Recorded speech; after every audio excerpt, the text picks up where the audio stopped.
ください。椿を苗を5つぐらいもらって植えてついたけど鹿に葉っぱ食べられた。こういう厚い葉っぱ好きなんだね。また葉っぱが出ても食べるかもう枯れるかなわからんけど結構がっかり。それからねここにあったやつも食べられた。ほらこれなんちゅうんだっけ、赤い実がなるやつ。これもそんななったよ。これもね多分どうも食べられた臭いんだけど生えてきた。またそんなような気がするの。絶対とは言えない。でクリスマスホーリーは食べられたね。どこだったかな。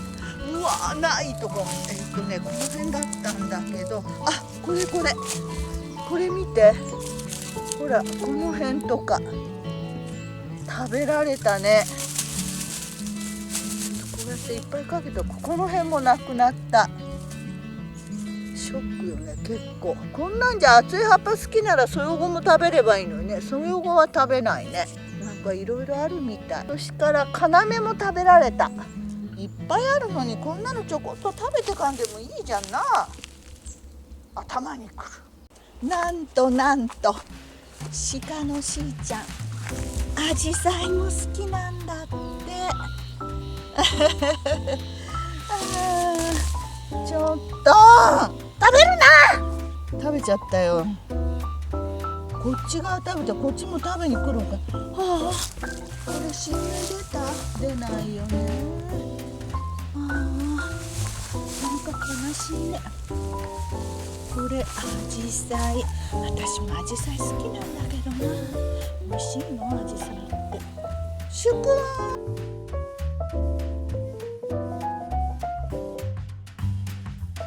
午後の仕事始めようと思ったらしーちゃん来た。しーちゃんそこあんまり通らないでね。私んとこしーちゃん踏まないでよ。いい？どこ通る気？草食ってるよしーちゃん。その草ならいいよ。私の柿渋の上乗らないでね。絶対乗らないでよしーちゃん。ダメよ。なんか乗りそうな気配。やばい。しーちゃんどうする気だろ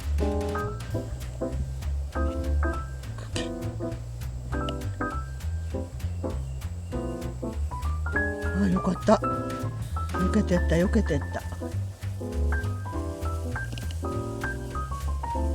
全然気にしてないのしーちゃんってね。どこ行くんだろうね。結構ずうずうしくなってきた。全然逃げないであっち行った。でもこの柿渋の上に乗らんかったからよかった。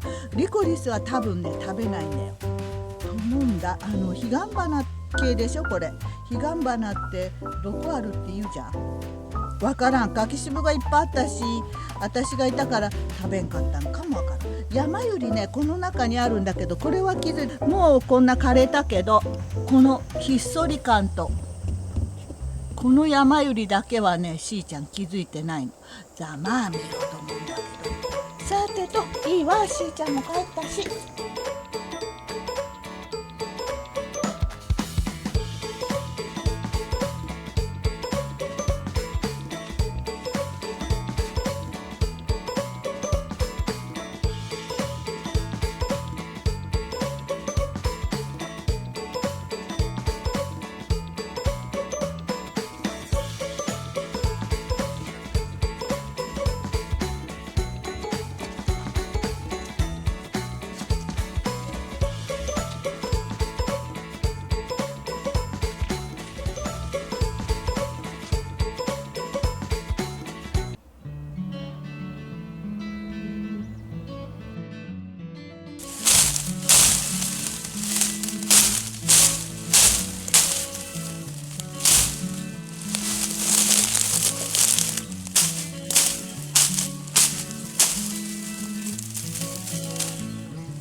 思ったのに切ってしまった。やだね。